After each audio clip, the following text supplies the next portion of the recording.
Bonjour et bienvenue dans l'émission 360 degrés, l'émission des services à la personne, des emplois à domicile et de la Silver Economy. Le thème du jour, entreprendre dans la Silver Economy, comment s'y prendre, être accompagné et trouver des financements. Pour répondre à ce vaste thème, deux personnalités d'exception, deux experts de la Silver Economy. J'ai le plaisir d'accueillir Isabelle Marchand. Bonjour. Vous êtes la directrice de Silver Innov. Et à vos côtés, Guillaume Tournière. Vous avez cofondé une société qui s'appelle Houlders. C'est ça, bonjour Ludovic. Nous allons commencer cette émission en vous présentant, en expliquant un petit peu votre activité. Je commence par vous, Isabelle Marchand. Silver Innov, qu'est-ce que c'est ? Alors Silver Innov, c'est une pépinière, hôtel d'entreprise et vitrine de l'innovation qui est dédiée à la Silver Economy. Nous sommes un établissement public puisque nous avons été créés grâce à des volontés territoriales, la ville d'Ivry, le département et la région. Et nous avons vocation à accompagner des startups qui proposent des solutions innovantes pour l'autonomie et l'allongement de la vie. Nous disposons de ça en pépinière pour des jeunes sociétés, en hôtel d'entreprise, des sociétés de plus de 4 ans. Et on peut aussi faire une vitrine de l'innovation, accueillir des manifestations. On a par exemple accueilli la Bourse Charles Foix, la remise de la Bourse Charles Foix en juin dernier. Et donc nous avons vocation à être un élément phare de la Silver Economy sur le territoire francilien. À vos côtés, Guillaume Tournière. Je l'ai dit, vous avez fondé Houlders. Houlders, qu'est-ce que c'est ? Alors Houlders, c'est la première plateforme de co-funding en France. Et nous permettons aux particuliers de co-investir avec des professionnels de l'investissement. Donc Houlders, nous investissons dans chacune des entreprises, des fonds d'investissement, des banques, des business angels, dans des sociétés innovantes sur 3 secteurs, la santé, les objets connectés, et c'est pour ça qu'on est là aujourd'hui, bien évidemment la Silver Economy. Donc 3 secteurs en forte croissance. Et ça permet aux particuliers de co-investir avec des professionnels et le tout aux mêmes conditions. À qui s'adresse particulièrement Houlders ? Alors Houlders s'adresse à des entreprises innovantes sur ces 3 secteurs qui ont envie de disrupter le monde dans lequel ils sont et d'apporter une vision nouvelle à leur économie, et à des particuliers qui ont envie de participer à une aventure humaine et à une aventure entrepreneuriale, qui ont envie d'accompagner une entreprise et accessoirement aussi de faire fructifier leur épargne en investissement dans des startups innovantes. Est-ce qu'il peut y avoir un lien immédiat entre vos deux sociétés, entre Silver Innov et Houlders ? Peut-être pas immédiat, mais en tout cas, des sociétés qui sont hébergées chez nous pourraient très bien faire appel à Houlders pour financer leur développement économique. Ça, tout à fait, en effet. Alors justement, quelle est votre vision de la Silver Economy ? Alors, je vais avoir une réponse en 2 morceaux. La Silver Economy, c'est un terme assez nouveau, mais ça représente vraiment tout ce qui est l'économie du vieillissement. Tout le monde sait que notre société est vieillissante, qu'il faut donc trouver des solutions, que ce soit des solutions technologiques ou des solutions humaines pour aider les seniors. Et nous sommes un petit morceau de la Silver Economy, puisqu'on essaye d'accompagner des startups qui proposent des solutions innovantes de services technologiques, que ce soit dans le domaine de la santé, puisqu'on a aussi on a des laboratoires qui peuvent accueillir des sociétés qui développent des molécules médicaments ou de nouveaux services comme de l'aide aux aidants. Et vous, votre vision, elle complète un peu celle de Madame Marchand ? Oui, elle se complète. Donc la première étape, c'est effectivement la croissance démographique. Quand on sait qu'en 2030, près d'un Français sur 2 sera considéré comme senior. Senior, c'est les personnes de plus de 50 ans, donc ce n'est pas un gros mot. Et on sait en plus que ces personnes-là ont en moyenne 30% de pouvoir d'achat en plus que la moyenne des Français. Et aussi innovation parce que la Silver Economy ne se cantonne pas aux EHPAD et aux maisons de retraite. Il y a énormément en fait d'innovation, de rupture technologique à faire, que ce soit justement sur le maintien à domicile, la création du lien intergénérationnel, l'assistance, la prévention des personnes et sur la santé, parce que bien évidemment, on va tous vivre plus longtemps en bonne santé et on a encore envie de s'amuser. Alors je rappelle, la thématique de l'émission, c'est entreprendre dans la Silver Economy. De quoi ont besoin les acteurs pour se développer dans cette économie-là ? Alors au niveau des besoins, nous on travaille sur la partie financement. Donc, effectivement, ce sont des entreprises qui arrivent en post-amorçage, donc c'est des entreprises qui ont fait une preuve de leur concept. Donc elles ont testé leurs produits, elles ont un début de chiffre d'affaires, ça va de 5 000 € à près du million d'euros de chiffre d'affaires. Et elles cherchent aujourd'hui des financements pour accélérer la partie commerciale ou industrialiser leurs solutions. Justement ? Donc en fait, moi j'arrive peut-être un petit peu en amont par rapport à ce que vous faites, mais il se trouve que les entrepreneurs dans le domaine de la silver economy ont les mêmes problématiques que tous les autres entrepreneurs. Il faut qu'ils définissent leur business model, il faut qu'ils développent leurs produits, il faut qu'ils trouvent une équipe, parce qu'on ne monte pas une société toute seule, il faut qu'ils trouvent un marché, qu'ils trouvent des financements. Donc nous on les aide un petit peu sur tous ces panoramas-là, sur tous ces axes de développement, sans être intrusifs, c'est leur société. Mais ils ont les mêmes problématiques que les autres. La problématique de la silver economy, c'est que les business models sont en train de se mettre en place. Ils ne sont pas tous définis, tout n'est pas encore clarifié. La personne qui va bénéficier du service n'est peut-être pas la personne qui paye. Donc voilà, les choses se construisent et c'est peut-être là aussi qu'est la difficulté, c'est de les aider à trouver comment avoir leurs premiers clients et comment faire leur premier chiffre d'affaires. Donc la première difficulté finalement, c'est que c'est un secteur en pleine évolution. Complètement. Quelles sont les autres difficultés que peuvent rencontrer les entrepreneurs qui voudraient s'y lancer ? Alors je pense qu'une des difficultés aussi, ça va être la communication.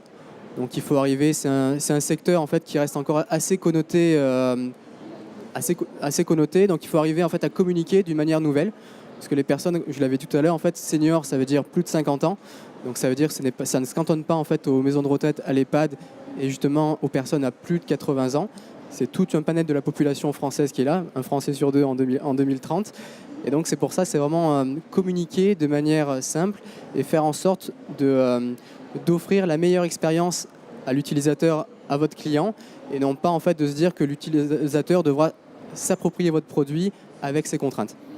Alors Isabelle Marchand, de quelle aide peut-on bénéficier, de quel financement peut-on bénéficier pour se lancer dans la silver economy ?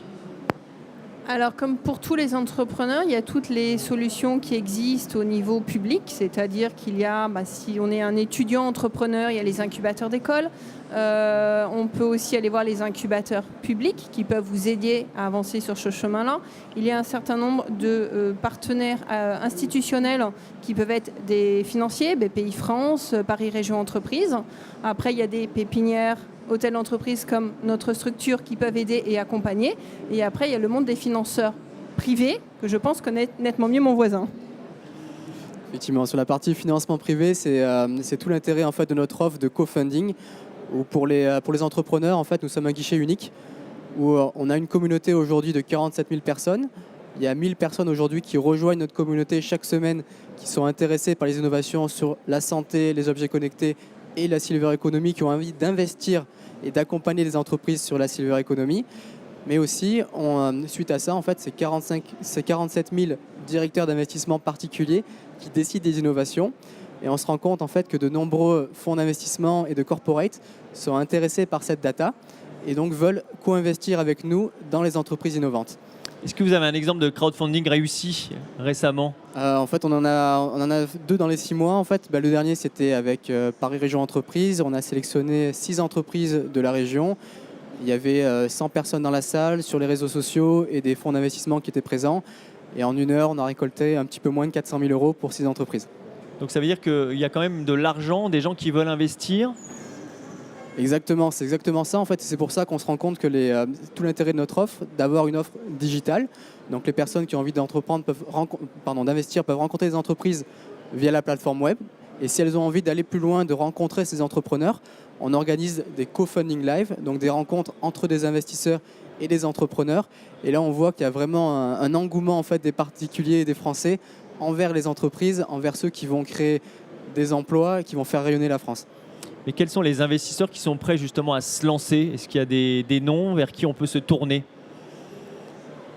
Alors au niveau des noms, je pense que c'est l'idéal en fait, c'est de passer par Rouleurs, parce que vous avez directement la porte d'entrée vers notre communauté et vers tous les fonds d'investissement en fait qui sont en France et aussi à l'étranger.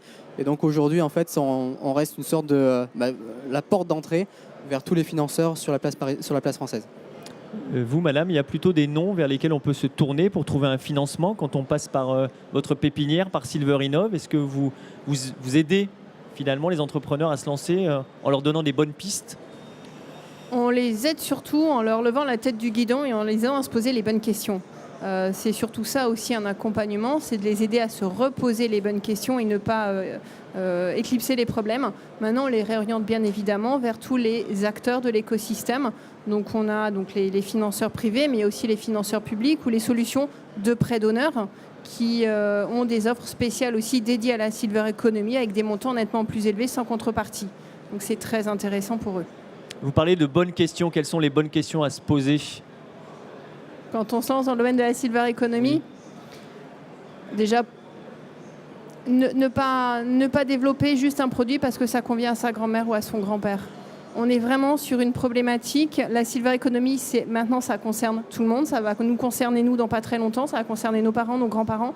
Donc, il faut vraiment avoir une vision beaucoup plus large et ne pas lancer juste parce que ça répond à un problème personnel. Maintenant, c'est comme dans toutes les startups, dans toutes les sociétés. Il faut se poser les bonnes questions. Qu'est-ce que je fais? Pour qui je le fais? Comment je le fais? Et combien ça va me coûter? Et vous, quelles seraient les bonnes questions à se poser? Non, mais c'est effectivement, ça revient un peu à ce que disait Isabelle. En fait, c'est de tester, c'est de ne pas arriver avec un concept qui est posé sur le papier, d'une idée en fait qu'on a nous. C'est la confronter au marché. Et donc, comment est-ce que ça passe de le confronter au marché? C'est d'aller voir ses clients. D'aller voir ses clients, d'avoir des bêta-testeurs, des personnes qui donc poser la question en fait à ses clients finaux. Est-ce que ça vous intéresse? Combien est-ce que vous serez prêt à payer pour cette solution-là? Et surtout, est-ce que vous serez prêt à payer pour cette solution-là? Et donc, c'est vraiment c'est la première question en fait qu'on demande nous aux entreprises qui viennent sur la plateforme. C'est quelles sont vos métriques? Donc, comment est-ce que vous analysez votre activité et comment est-ce que vous analysez le fait que vous avez une traction et que vos clients sont satisfaits? Vous qui êtes une experte de la silver economy, quels seraient les conseils que vous pourriez donner à un entrepreneur qui voudrait se lancer dans cette nouvelle économie finalement? Je ne vais pas répondre à la question parce que si je savais ce qu'il fallait faire, je serais déjà en train de lancer ma boîte. Je ne sais pas ce qu'il faut faire pour que ça marche. Par contre, je sais ce qu'il ne faut pas faire. Donc voilà, on en retient toujours sur les mêmes conseils. On sait ce qu'il faut vraiment pas faire, c'est nier les retours de son marché. Il faut vraiment aller confronter sa solution aux clients, voir comment c'est reçu, comment c'est perçu.